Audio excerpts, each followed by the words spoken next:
Уфа переезжает в компьютерную реальность. Виртуальный проект столицы Башкортостана станет первым в мире выстроенным городом во всемирно известной игре «Майнкрафт». Над его созданием трудились более 400 человек. На строительство ушло 2 года. Когда проект будет запущен, расскажет Наталья Стафиевская.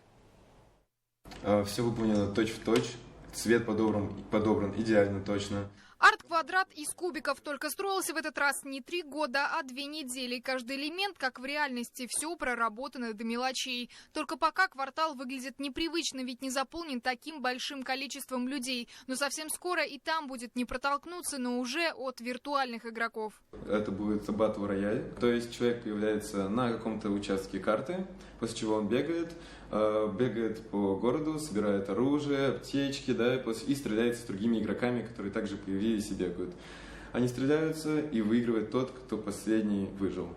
Батл-рояль – один из жанров массовых многопользовательских онлайн-игр. В этот раз в компьютерной игре «Майнкрафт» пространства на этой площадке достаточно много. Там можно создать другой мир, совершенно отличную от действительности реальность.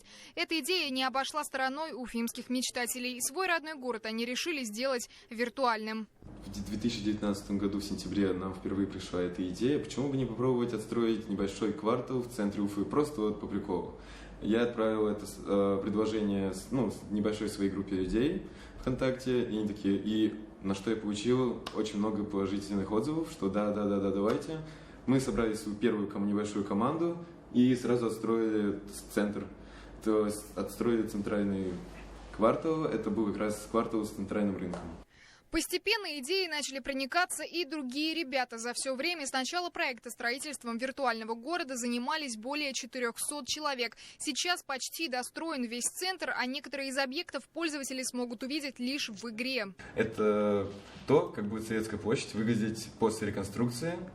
И мы уже ее доделали. Мы видели фотографии, визуализации, которые спроектировали как раз те дизайнеры из правительства, и вы уже все, как она будет выглядеть. И мы только по одному снимку смогли уже сделать так, как она будет в будущем. Подобными проектами еще никто никогда не занимался. Уфа станет первым городом, выстроенным на просторах всемирно известной игры. Запуск виртуальной столицы Башкортостана пройдет в ходе онлайн-обзоров создателей. Видеотрансляции начнутся уже на следующей неделе и будут представлять собой разбор процессов финального строительства. А стать участником массовой игры на виртуальных улицах Уфы можно будет уже в конце августа. Наталья Стафиевская, Владимир Шевчук. Новости Уфа.